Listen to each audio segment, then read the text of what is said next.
The Supreme Court of Pennsylvania is the highest court in the Commonwealth and the oldest appellate court in the nation, an institution that shapes our practice, our laws, and our lives. Welcome to the Standard of Review by SCOPA blog. Hello, everyone, and welcome to the first episode of the Standard of Review. I'm your host, Corrie Woods. I'm a Pennsylvania appellate attorney, and before I started my practice, I worked for some time for the Supreme Court of Pennsylvania. While I was there, the court made a lot of decisions that were intellectually interesting or practically impactful, but which weren't really being covered, or at least covered in an accessible way. So when I started my practice, I started writing SCOPA blog. There you can find an entry each month summarizing the court's precedential holdings and its grants of new appeals. But from time to time, there are decisions that I'd like to examine more closely, whether they involve interesting issues of law, issues of public policy, or issues about the legal profession and how we practice. On the Standard of Review, I'll be addressing one decision at a time by interviewing the people who know it best. So without further ado, let's get right into it. Our guest today is Ken Behrend. Ken Behrend is the principal owner of Behrend Law Group, LLC, a Pittsburgh law firm he founded in 2018. He's argued over 50 appeals before the appellate courts of Pennsylvania and has also argued before the United States Courts of Appeals for the 1st, 3rd, and 8th Circuits, as well as the Supreme Court of West Virginia. The vast majority of the arguments are mostly concerning consumer protection issues within the insurance industry. Most recently, he argued before the Pennsylvania Supreme Court and won the case we'll be talking about today, Gregg versus Ameriprise Financial, in which the court held that proof of a violation of the Pennsylvania consumer protection law may be established by applying a strict liability regime for deceptive business practices causing consumer confusion or misunderstanding. Welcome, Ken. Glad to be here. Yep. So, Ken, before we get started, can you just tell us a little bit about your practice in terms of consumer protection? Yeah, actually, it started, back in the early 80s. My father came in, he was a trial lawyer, came into the office. I was just a young associate and said, we have this case here, and I don't understand what was going on with it, but it sure looks as if the insurance company did something wrong and sold them an automobile policy incorrectly. Long and short of it, they got them to coordinate their health benefits back when that was a thing. In other words, you could get your health benefits paid through your health insurance and through your auto insurance, both, if you were in a car wreck. And they since have coordinated benefits statutorily, so that's no longer possible in Pennsylvania. But at the time, it was. And he said, figure something out. And I looked at it. Well, we did not have a bad faith statute back in the early 80s. And so I was looking at that case law, but I saw there was a concurring opinion by Chief Justice Nix at the time who talked about common law fraud would still be a claim. And I said, well, why not statutory fraud and common law fraud? And I had recently settled a small automobile engine repair case that was never done correctly and used the consumer protection law and started figuring out how that statute worked. So that first case was called Pecular versus Icahn State Farm, the first insurance case. And I applied the consumer protection law to the sale of insurance. And at the time, I didn't know that was a thing you could not do. I was just a young lawyer, and I said, seems like it's a good or a service and should fit the statutory definition. After they got thrown out of court on preliminary objections, and then the Superior Court agreed with me, and all of a sudden I became a consumer protection lawyer. I didn't realize it was a big thing, but the petition for allowance of appeal filed by the insurance company had an amicus brief attached from the insurance industry of Pennsylvania, or something words to that effect. And they said, we do $4 billion of business in the Commonwealth. And I figured, I'm going to lose this argument, but the Supreme Court refused the allowance of appeal. The Superior Court opinion upheld, and that has been the genesis of all these cases I've been fighting with insurance companies in sales practices ever since.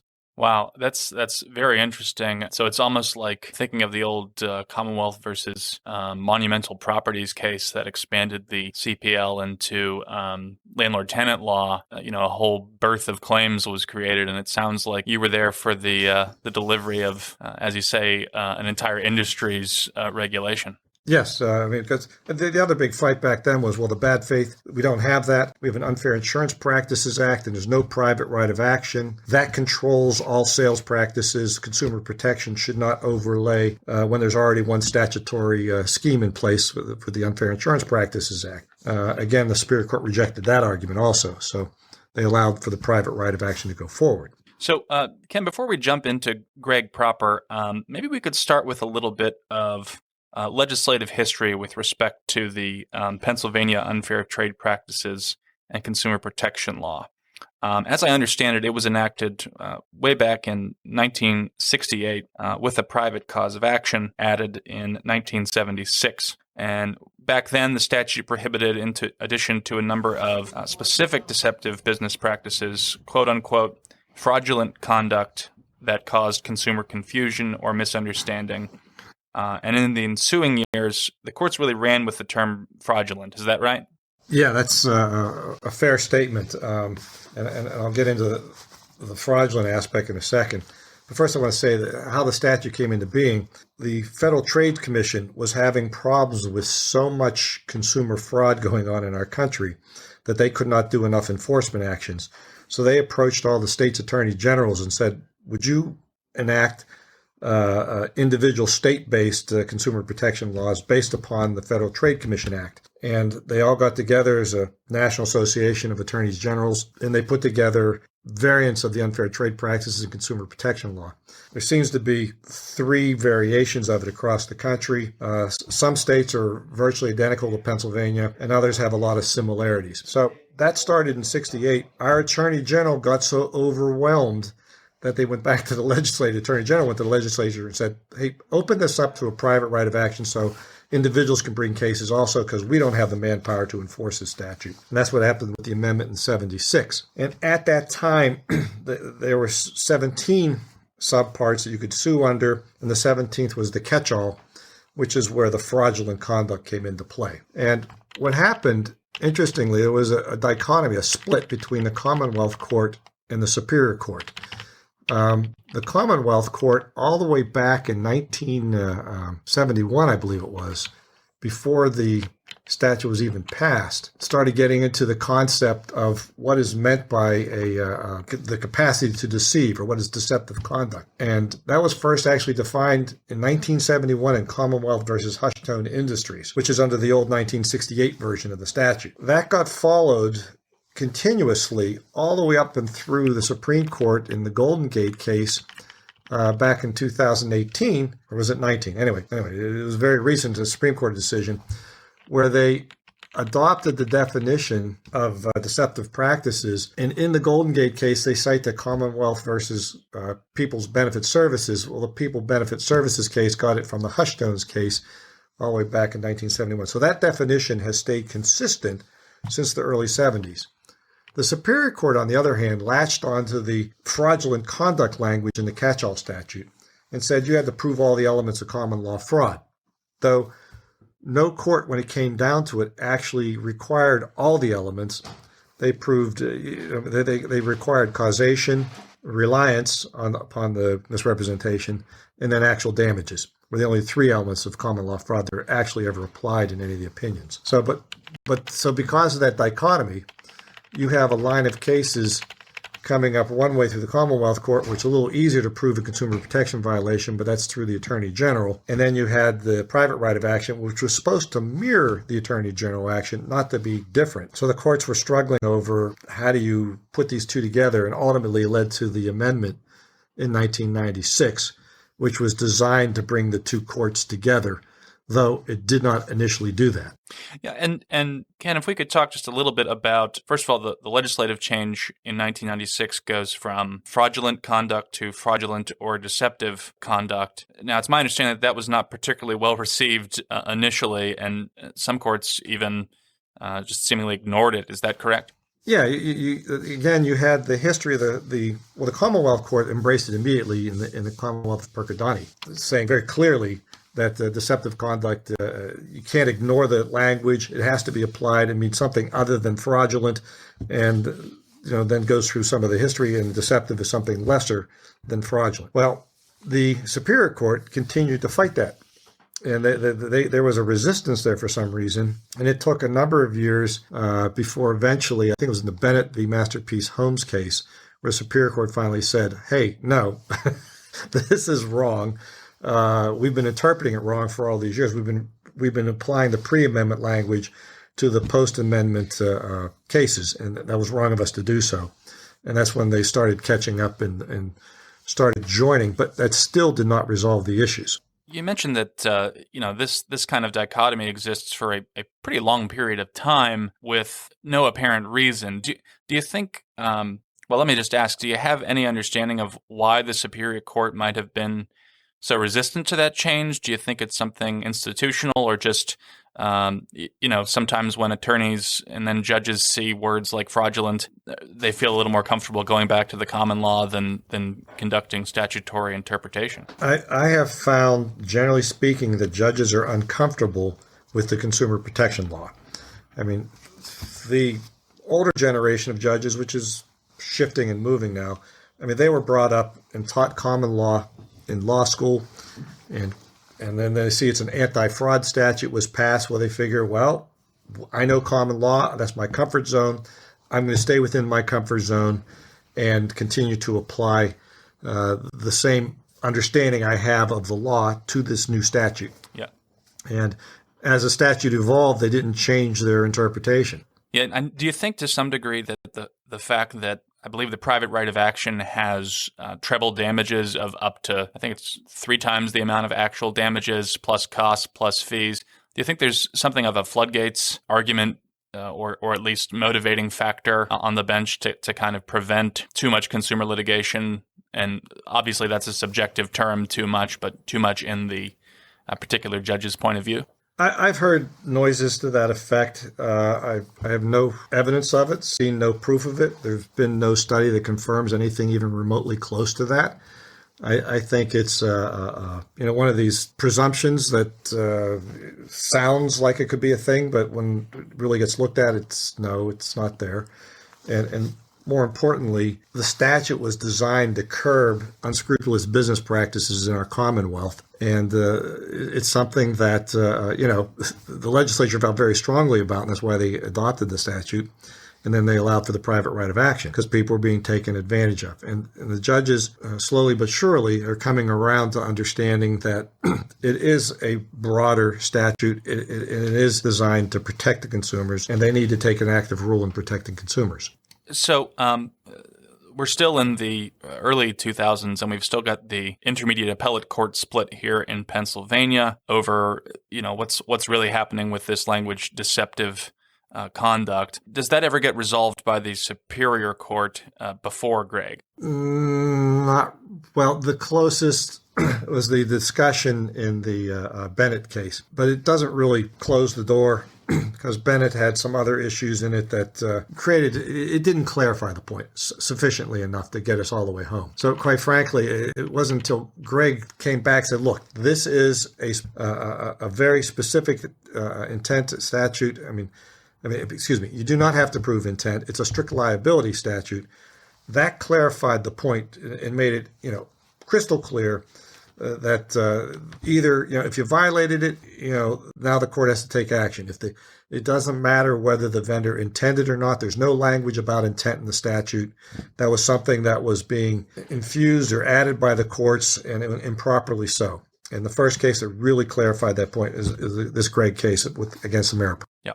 So let's talk about that case in particular. It starts in 2001. Can you tell us a little bit, just factually, about Ameriprise's conduct here and how that fits into the rubric of fraudulent or deceptive? Sure. How this case came into my office, Ameriprise had a class action against itself on a national basis for deceptively selling life insurance policies for the allegations. And the main allegation is with universal life insurance. They were selling it as if it was a whole life insurance. And what the difference is, universal life insurance, the cost of insurance charge goes up every year in the person's life. The older you get, the more expensive it becomes. But in a whole life policy, that's all factored together, so you pay a level premium. It's the same. And so long as you pay your premium, you always have a death benefit. Well, with the universal life policy, if the agent undersells the cost of the policy, you can purchase it paying a level premium, just like whole life, except you'll end up running out of money when the cost of insurance starts going through the roof about the retirement age. So in other words, you have to pay a lot more money into the policy than the agent was representing. And so people were buying these policies, paying premiums on them for 20, 30 years, and then finding out they had no insurance coverage. So that's the general gist of the conduct.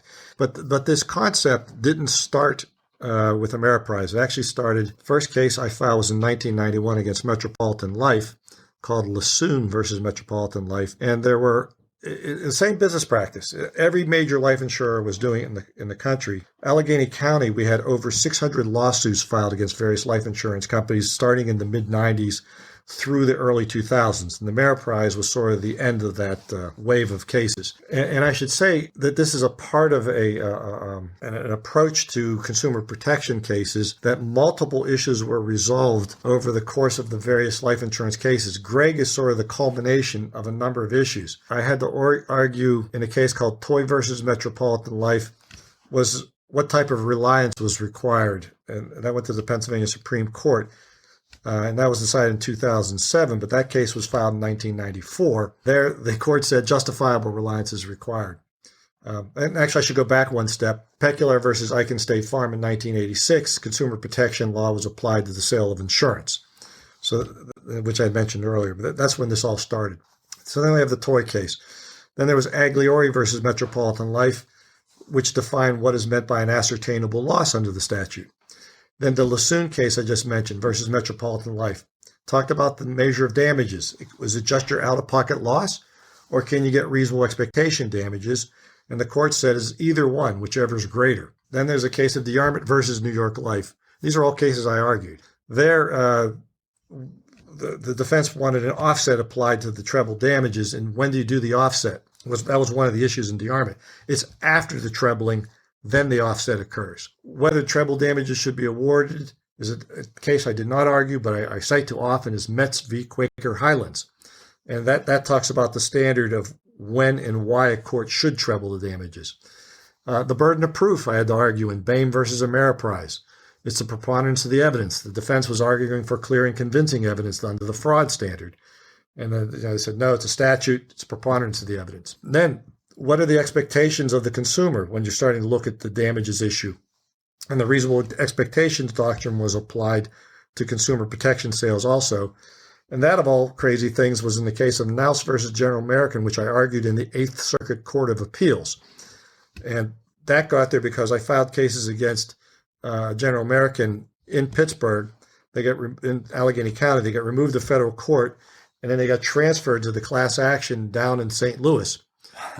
So here I am, I'm arguing 22 cases at one time before a panel of the Eighth Circuit. So I had a judge from Missouri, one from South Dakota, and from North Dakota, and we're arguing Pennsylvania law. Talk about an out-of-body experience. But the court did beautifully. I was the first argument of the day, and they allowed me to argue for over 40 minutes. And typically you only get 15. Wow. And it was a unanimous decision. Said no reasonable expectations apply. These people were taken advantage of. They didn't have to read the policy. Sent back all the claims back to a state court in Allegheny County. But that was a 2-year side adventure in those cases. Then the next issue, is it jury or non-jury for consumer protection? I argued that in Fazio versus Guardian Life, and it's found to be non-jury. And then most recently in Richards versus Ameriprise, do you get your fees for doing appellate work also? And the court agreed with me saying that, wait, under consumer protection, statutory fee shifting does not apply only to the trial. It also applies to any appellate work you have to do on the consumer protection issues.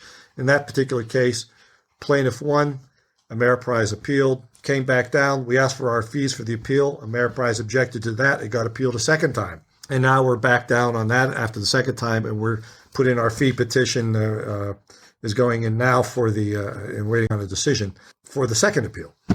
So, yeah, so all of those issues, and there's still more coming down the pike. But, yeah, so getting back to, so that all leads towards the Gregg decision. It's on the back or the shoulders of all those other cases, leads up to Gregg. And finally, we got to the issue of intent, and does the vendor have to show intent to mislead or deceive? And the court agreed with me and said no. Yeah. So before the court, what were the principal arguments of the parties as you see them, and how did the court resolve them? Well, for the intent issue, I actually never had a case prior to Gregg where proof of intent was even a question. Typically, that's something that's very simply established. However, in this particular case, the jury said there was no fraudulent misrepresentation, and the jury said there was no negligent misrepresentation. but the court found that there was deceptive conduct. So that brought the issue right to the forefront. Well, wait a second. Don't you also have to prove intent, just like for the common law claims, it should have to be proved for the consumer protection claim? So usually it just sort of gets put in the wash, but here you have a split fact finder, and so the issue is just sort of perfectly teed up at that point. Exactly. And what was very helpful was the Commonwealth Court had looked at the issue in the TAP Pharmaceuticals case. There it was the same thing. They had a fraudulent misrepresentation claim, and a negligent misrepresentation claim, and the jury went for defense on both of them. And then what was left was deceptive conduct. And the Commonwealth Court said the deceptive conduct claim is permitted to go forward. And the Supreme Court affirmed that. But when it came up in Gregg, the same issue, defense was arguing, well, TAP Pharmaceutical only applies to the public right of action of Attorney General and not under the private right of action to a private citizen. So that was another hurdle we had to overcome. Which doesn't really make a whole lot of sense when you think about it, given the same sort of statutory language that's being used in both sections, right? Well, yeah, exactly. And that's what the Gregg case it does. It merges the two halves of the statute into one whole, which is how the legislature always intended it.